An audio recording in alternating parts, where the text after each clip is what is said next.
स्वागत करते हैं दर्शकगण आप सभी का इस विशेष कार्यक्रम में। दर्शन नामक कार्यक्रम। आज के इस कार्यक्रम में हम विषय लेंगे, इसके ऊपर बात करेंगे खरमास। वैसे आप सब जानते हैं कि खरमास साल में 2 बार हम मनाते हैं, लेकिन इस विषय को लेकर मन में बहुत सारे प्रश्न आते हैं कि खरमास क्या है, क्यों मनाया जाता है, इसके पीछे पौराणिक कथा कौन सी है, और अगर हम आज के युग में जी रहे हैं तो साइंस के रीजंस को हम ढूंढते हैं, तो पीछे साइंस क्या है। इन सभी सवालों का जवाब इस कार्यक्रम में आप लोग साथ देते रहिए। विषय गंभीर है, इसलिए दो दिग्गज, दो ज्ञानी महात्मा हमारे साथ आए हुए हमारे स्टूडियो में। आचार्य गोपाल शर्मा महावीर जी और डॉक्टर प्रकाश लच्छन जी, दोनों का हम स्वागत करते हैं। प्रणाम जी। धन्यवाद। आचार्य जी, आपसे हम शुरू करना चाहेंगे, जी। क्योंकि जब खरमास की बात आती है तो कई लोगों के मन में प्रश्न अनेक आती है। ये करे तो क्या होगा, ये न करे तो क्या होगा। सबसे पहले पहला प्रश्न आपसे, पौराणिक कथा के आधार पर खरमास क्या है? अम, रितेश जी, आपका जो विषय है बड़ा अच्छा है। और विशेष करके हम जब कहते हैं खर मास, तो बहुत लोगों के अंदर में बहुत शंकाएं हो जाती हैं कि करें क्या, क्या ना करें, ये क्या है। खर मास जो है, देखिए, 12 महीने होते हैं और वर्ष में 2 बार, एक चैत्र महीना में और दूसरे पौष महीना में। जैसे हम दिसंबर जनवरी ले लें तो इसमें खर मास आता है। राशियां 12 होते हैं और जो है सूर्य 12 राशियों में चक्कर लगाते हैं। और जब गुरु से मिलने के लिए अगर सूर्य जी जाते हैं, जैसे धनु और मीन, तो जो 2 राशियों में जाते हैं गुरु, तो उस समय खरमास होता है। हम्म। जैसे चैत्र में, पौष में मैंने कहा, हम्म। क्योंकि जब गुरु आपका बड़ा है हम्म। और जब आपके मिलने के लिए आपके गुरु जी आ रहे हैं, तो आप तो किसी को और सोचेंगे नहीं, हम्म। संसार के विषय से सोचेंगे नहीं। क्योंकि गुरु आपके घर आए, उसका मान सम्मान सेवा के लिए आप देंगे। जब उन पे आपका पूरा जो है दिनाचार्य जो है गुरु की सेवा में लग गया, तो कहाँ आशीर्वाद देंगे। गुरु तो आशीर्वाद देते हैं।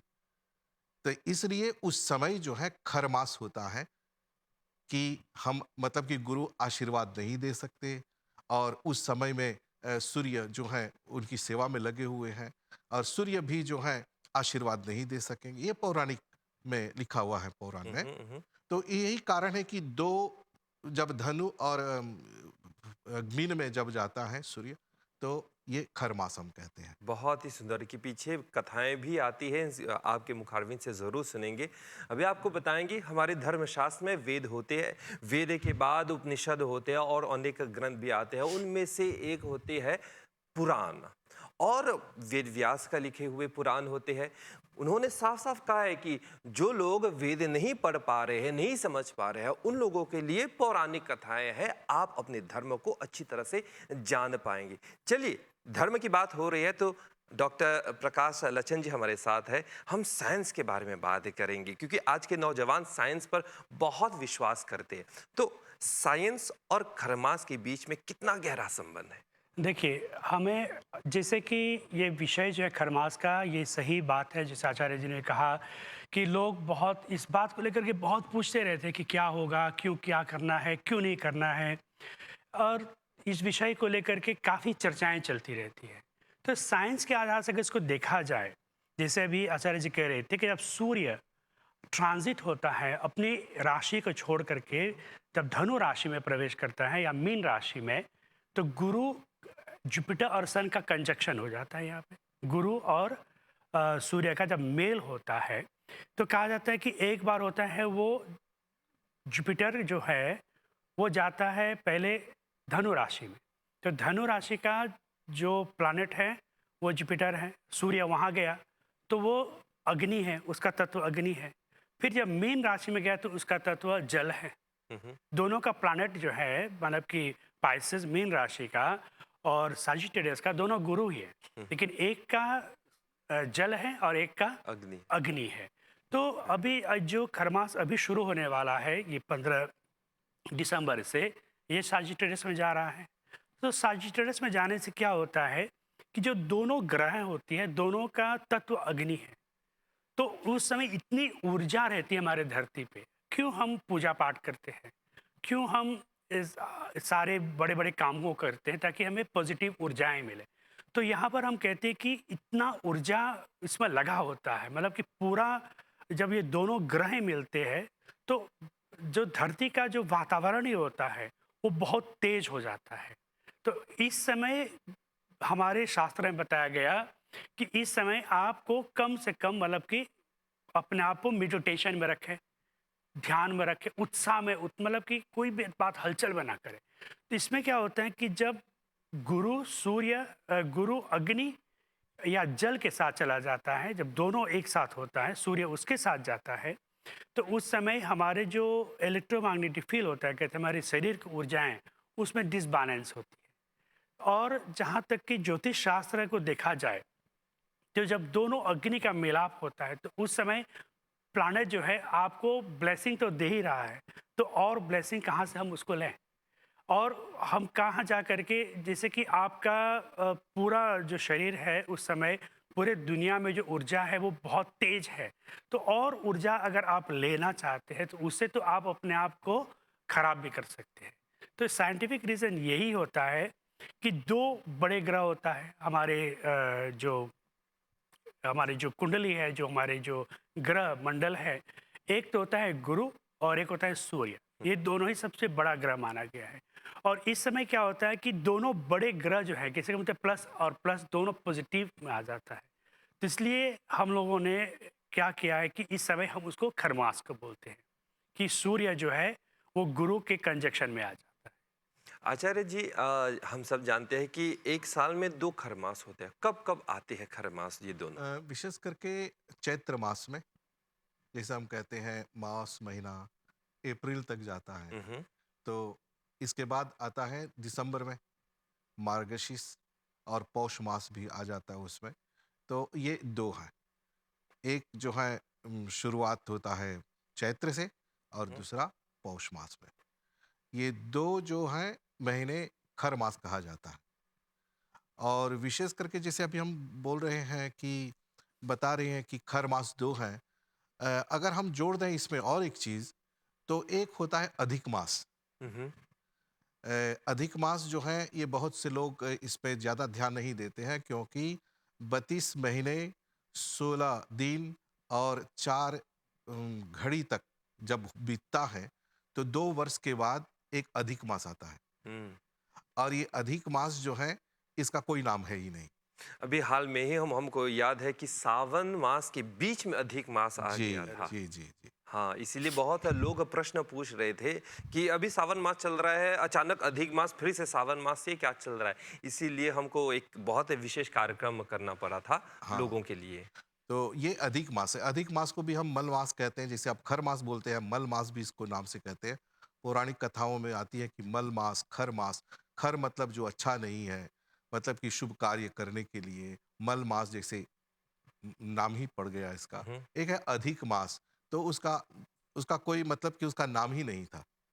जैसे पौराणिक कथा में आती है कि उनका कोई नाम नहीं दिया गया, और उसमें सूर्य का संक्रमण भी नहीं हुआ। तो जो अधिक मास हैं वो बड़ा चिंतित हो गए कि मेरे जो महीना चलेगा उस कोई नाम नहीं है, कोई पूजा पाठ नहीं करा, कोई मान नहीं देगा। तो बैठ करके विलाप करने लगा। तो इसके बाद उन्होंने सोचा कि मैं जाऊं भगवान विष्णु जी के पास, और भगवान विष्णु जी से जा करके अधिक मास जो है प्रार्थना करने लगे कि हे प्रभु, अगर मुझे ये महीना मिला हुआ है तो मेरा कोई भी नाम नहीं है, हुँ, हुँ। और कोई पूजा पाठ नहीं होगा, तो इसका मेरा क्या लाभ है इसमें? तो भगवान विष्णु अत्यंत दयालु तो है ही। भगवान कहते हैं कि देखो, मैं तुमको अपना नाम देता हूँ, और वो नाम क्या है? तो कहते हैं पुरुषोत्तम मास। हुँ, तो अधिक मास को भी हम पुरुषोत्तम मास कहते हैं।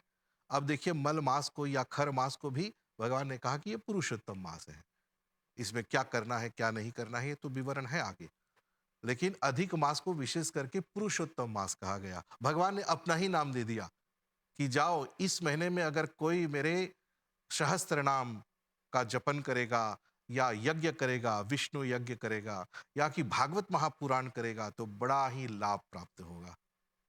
ये ये अधिक मास के लिए। अधिक मास। पौराणिक कथा की बात हो रही है आचार्य जी, तो खर मास के पीछे कौन सी कथा है, हम जानना चाहेंगे। वैसे तो देखिए, विशेष कथा तो है ही नहीं। जैसे हमारे पुराणों में है, अधिक मास की ज़्यादा मतलब की चर्चा की गई है इसमें। बस यही है कि इस खर मास को हम कहते हैं कि इसमें मतलब कि शुभ कार्य नहीं करते हैं। हम्म। जैसे विवाह हो, हम्म। या नया काम शुरू करने जा रहे हैं, या कि वर्षगांठ, या कि हम सोचें कि नए कार्य मतलब कि विवाह, और जितने 16 संस्कार हैं, 16 संस्कारों में सिर्फ एक संस्कार जो है अंत्येष्टि क्रिया करने का इसमें प्रावधान है, और बाकी जो है इसमें नहीं करना होता है। कोई भी संस्कार नहीं करना ना, चाहिए, बस एक है एक है। अंतिम हाँ, संस्कार। कोई कोई नया कार्य भी नहीं करना चाहिए। कोई नया कार्य शुरू ना करे उसमें।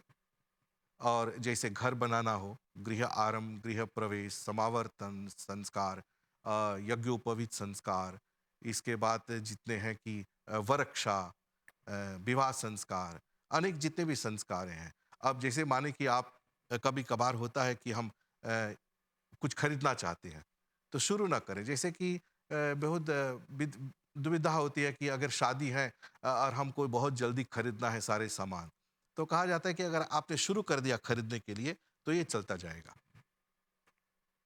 तो नया काम नहीं करना चाहिए, बड़ा काम नहीं, शुरू नहीं शुरू करना ना चाहिए। करें। शुरू ना करें। शुरू, मान लीजिए शुरू हो गया है, कोई बात नहीं, आप कोई बात चलते नहीं, जाए। वो चलता जाएगा।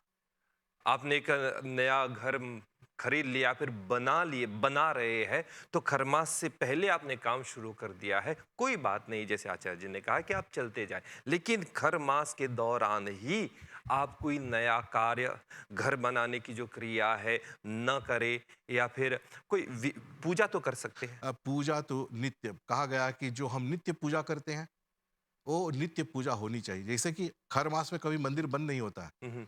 पुजारी जाते हैं, अपने पूजा पाठ करते हैं, हम्म। मासिक शिवरात्रि करते हैं। हम्म।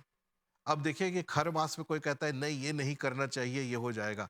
तो खर मास जो चैत्र का है उसमें रामनवमी आ जाती है, तो रामनवमी की कथा तो करते हैं, हम्म। रामचरितमानस की कथा। कोई दुर्गा जी की माता की पूजा करते हैं, तो पूजा तो होगी। हम्म। पूजा में कोई भी बंधन नहीं, सत्यनारायण की कथा कर सकते हैं। बराबर कर सकते हैं। सत्यनारायण जी की कथा, ध्वजा। किसी का जन्मदिन है, उस अवसर पर कोई विशेष पूजा। वैसे तो जन्मदिन के लिए तो ऐसा नहीं है, हम्म। क्योंकि खर मास चलेगा तो उतना अच्छा नहीं है। अच्छा। फिर भी उस दिन क्या करें, बहुत सहज है कि अपने घर में ना करते हुए हम्म।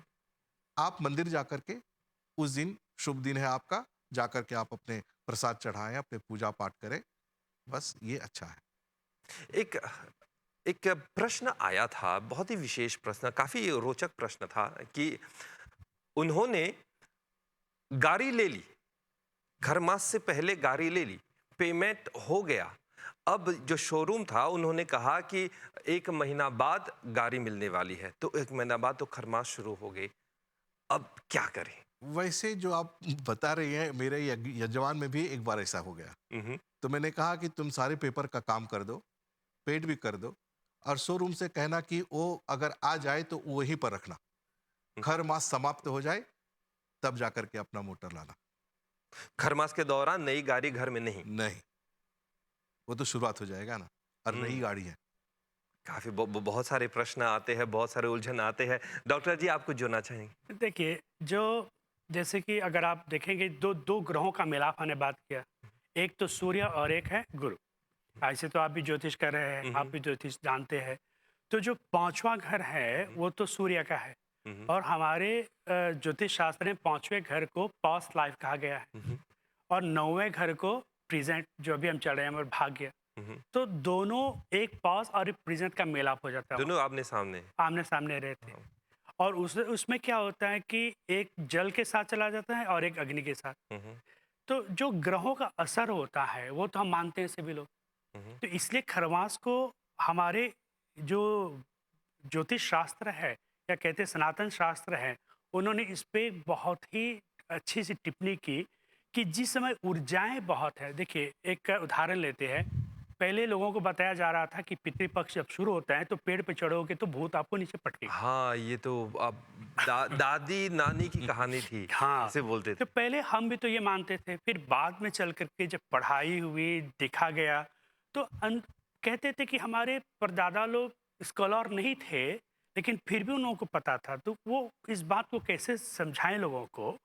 तो उस दौरान, जिस दौरान वो 15 दिनों के दौरान, जिससे पितृपक्ष होता है, उस 15 दिनों के दौरान ऐसे तो हमारे 27 नक्षत्र, 27 नक्षत्र है। हुँ, हुँ, उसमें जो 28 वाला होता है अभिजीत, वो पूरा 15 दिन के लिए रह जाता है। हुँ, हुँ, तो कहते हैं कि वो नक्षत्र, हर एक नक्षत्र एक हमारे जो शरीर है उसके एक अंग पर असर करता है। तो वो सीधा हमारे ब्रेन पे असर करता है। तो जब हमने मैग्नेट को छोड़ करके ग्रेविटी के ऊपर ले लिया हुँ, और कुछ नहीं है नीचे, तो उस समय एक चक्कर आने का डर होता है, गिरने का डर होता है। तो इसको लेकर के उन्होंने कहा कि तुम ऊपर चढ़ोगे तो भूत पटकेगा। हुँ, तो अर्थात क्या था, वो भूत का मतलब था कि तुम धरती पे ही मतलब कि मैग्नेट से जुड़ा रहो, बीच में अगर अटकोगे ग्रेविटी के कारण तुम्हें नीचे तुम गिर सकते हो। और जहाँ तक आप देखें, अगर कोई कहता है कि चलो हम खरमास को नहीं मानते, ठीक है, मान लें, लेकिन साइंटिफिक रूप से अगर देखा जाए तो सारे ग्रहों का तो असर होता है हम पे, हुँ, तो हुँ, क्यों इसको ना माने? बिल्कुल। अब देखिए, जहाँ तक ग्रहण का होता है, हुँ, हुँ, जब सूर्य ग्रहण होता है तो हमें ये, कुछ लोग कहते हैं कि नहीं इसका असर नहीं होगा। मुझे पता है कि ये जो मॉरिशस में सबसे बड़ा सूर्य ग्रहण हुआ था, उस समय मेरा प्रोग्राम था, लाइव थे हम हुँ, लोग हुँ, राजीव गांधी में, हुँ, तो फिर मैंने कहा था कि अगर सूर्य पे ग्रहण लगता है तो कोई जानवर या मनुष्य पे असर करेगा। हुँ, हुँ, तो वहाँ पर किसी ने, जो इस ज्योतिष के खिलाफ, साइंस के बारे में, उन्होंने कहा था ये नहीं हो सकता। मैंने कहा ग्रहण तो लगा, तो होगा, देखा जाएगा। 15 दिन के बाद सारे गायों पर बीमारी आई थी, सारे बैल मरना शुरू हुआ था। तो यानी कि जो ग्रह का असर होता है, अब अगर आप देखें खरमास को, तो उसमें 3 घर का मिलाप होता है। एक 12वां घर, 5वां घर और 9वां घर। 5वां घर आपका हो गया पास्ट लाइफ, 9वां घर हो गया आपका भाग्य जो अभी चल रहा है, और 12वां घर तो बताते हैं आपके साइकिक पावर, हुँ, हुँ, आपका विल पावर, और आपके जो बंधन मोक्ष का कारण होता है, स्पिरिचुअलिटी सब कुछ। स्पिरिचुअलिटी का होता है। तो अगर आप तीनों को लो, तो वो जो त्रिण बनता है, एक तो आपके पूर्व जन्म, प्रेजेंट, और आपके कर्म जो ऊपर हुँ, ऊपर है, उसके दौरानों बनता है। तो उस समय जब 2 ऐसे ग्रह का ऊर्जा मिल रहा है धरती पे, तो उस समय क्या होता है कि क्यों, अभी देखिए आचार्य जी कह रहे थे कि गाड़ी मत निकालो। तो क्या होता है कि ऊर्जा इतनी है, तो कुछ भी हो सकता है।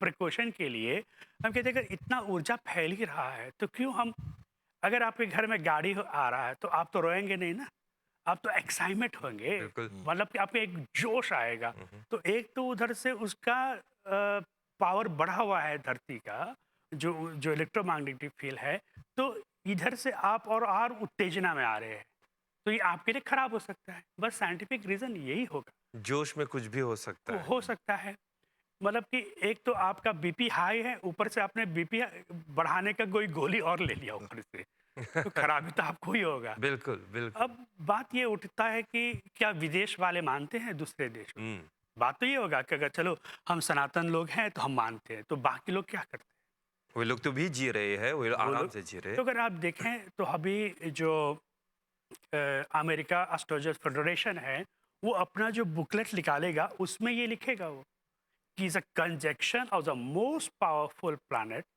इम्पैक्ट ऑन द वर्ल्ड, वो लिखता है। वो भी मानते हैं वो लोग कि जो 2 बड़े ग्रह का है, उनका ट्रांजिट हो रहा है। तो उसके ट्रांजिट होने से कई जगहों पे अच्छा भी हो सकता है, कई जगह पे बुरा भी हो सकता बहुत सारे में दर्शक लोग जो हमें देख रहे हैं, उन लोगों के मन में भी बहुत सारे प्रश्न आ रहे हैं। एक सीधा सा प्रश्न आचार्य जी आपसे, मान लीजिए कि खरमास चल रहा है, हम जानते नहीं है खरमास क्या है और पौराणिक कथाओं में क्या लिखा हुआ है हम जानते नहीं, कुछ हो गया हमसे, नया काम हमने कर लिया है, इसका परिणाम क्या होगा, शास्त्र में क्या लिखा हुआ? देखिएगा, अगर अनजान में हो गए तो ये तो क्षमा है, लेकिन इसका थोड़ा सा तो प्रभाव पड़ेगा। अनजान में भी किए लेकिन थोड़ा सा प्रभाव पड़ेगा। इसलिए सदा जो है हम सबको सचेत होना है। किसी ना किसी रूप में उसका प्रभाव आएगा। थोड़ा सा तो पड़ेगा। हालांकि आपने जानबूझ करके नहीं किया, फिर भी हो गया, लेकिन इसका प्रभाव तो पड़ेगा। कोई पूजा विधि वगैरह कोई कुछ शास्त्र बस में लिखा हुआ प्रायश्चित के लिए तो पूजा कर सकते हैं है? कि क्षमा मांग लें, तो ये तो हो सकता है। एस्ट्रोलॉजिकल एस्पेक्ट की ओर देखें डॉक्टर लच्छन जी, तो मान लीजिए किसी के नक्षत्र में, किसी की कुंडली में शनि भारी हो गया या फिर किसी कोई और ग्रह भारी हो गया उसी खरमास के दौरान, क्या ग्रह शांति हम कर सकते हैं उस दौरान? देखिए, ग्रह तो इन 1 महीने में उतना कुछ उसका बिगाड़ेगा नहीं। क्या होता है कि अगर उसका कुछ खराब चल भी रहा हो, तो महादशा तो 1-2 महीने आगे शुरू हो गया होगा। हुँ। महादशा तो बहुत पहले, अंतर्दशा चल रहा है। अब अगर उसमें आप प्रत्यंतर दशा की बात करें, तो वो तो ड्यूरेशन रहेगा बहुत, बहुत तो 1 सप्ताह, 2 सप्ताह हुँ, तक। हुँ, हुँ, और जैसे कि आचार्य जी हैं, कन्फर्म कर सकते हैं कि कहा गया है कि अगर आप खरमास में हो, तो आप मेडिटेशन करो, ज़्यादा भक्ति करो, अपनी पूजा खुद करो। अगर मतलब कि ना अगर अगर शनि देव हैं, तो बेहतर ये है कि आप हनुमान चालीसा बोलें, हुँ, हुँ, हुँ, उनके चरण पकड़ लें, तो शनि देव क्षमा कर देंगे। हुँ, अगर खरमास में ऐसा हो, आपको करना है, आप व्याकुल हो गए, क्या करें, कहीं इसका प्रकोप तो नहीं हो सकता है, तो हनुमान जी के चालीसा बोलते रहिए आप, हुँ, हुँ। तो इससे तो बचाव हो जाएगा। नहीं तो महामृत्युंजय मंत्र ये तो भी बोल साथ सकते में हैं, ही है। शिव जी की पूजा क्योंकि शनि देव के जो गुरु जी हैं, वो तो शिव जी हैं। हाँ, हाँ। हाँ, हाँ जी। हाँ, कहते हैं कि अगर जितना मेडिटेशन करें आप, अपने आप को मतलब कि काल्म रखें, अपने आप पर ध्यान दें, तो इन ग्रहों का से दूर हो सकते हैं आप। हुँ, ये तो है, क्योंकि क्या होता है, ग्रह का असर तभी करता है जब आपका मतलब कि ग्रह खराब है, शनि आपका भारी चल रहा है। लेकिन अगर शनि भारी चलेगा, तो वो तो 1-2 महीने पहले शुरू हो गया होगा। तो इससे क्या होता है कि अगर आप मेडिटेशन में जाएँ, योग करें, मुद्राएँ हैं, विधि ना करें तो मुद्राएँ हैं। हमारे सनातन धर्म में तो मुद्राओं को बहुत मान्यता दी गई है। हुँ, एक हुँ, बार उस पर भी प्रोग्राम करें आप, हुँ, हुँ, कि बिल्कुल। कई ऐसे मुद्राएँ हैं हुँ, हुँ। कि जिसको करने से कई एनर्जियों को हम खींच सकते हैं, कई नेगेटिव एनर्जी को हम भेज सकते हैं। तो मुद्राओं करने से तो कुछ होगा नहीं, आप बैठ के कहीं पर भी कर सकते हैं। इससे भी आप बच सकते हैं। एक प्रश्न आपसे मैं पूछना चाहूँगा, सालांत के दौरान जब साल अंत हो रहा है, कई लोग ध्वजा पूजा करते हैं, हनुमान की पूजा करते हैं, उनके कपड़े वगैरह, ध्वजा ये लोग जी। बदलते हैं। तो खरमास के दौरान हो सकता है या फिर खरमास से पहले होना चाहिए? नहीं, नहीं, नहीं, खरमास में तो हम कर सकते हैं क्योंकि मंदिर तो खुला रहता है। खर मास में जो 1 महीना होता है, वो पूरा जो है मंदिर में पूजा जैसे मासिक शिवरात्रि हर मंदिर में होता है, तो करेंगे मासिक शिवरात्रि। अगर आप रोज़ सोमवार को शिवालय जाते हैं पूजा करने के लिए, तो बराबर आप जाते रहिए। हुँ, हुँ। प्रतिरोज़ आप सूर्य अर्घ देते हैं, तो देते रहिए। आप शनिवार के दिन पूजा विशेष करते हैं, तो वो करते रहिए।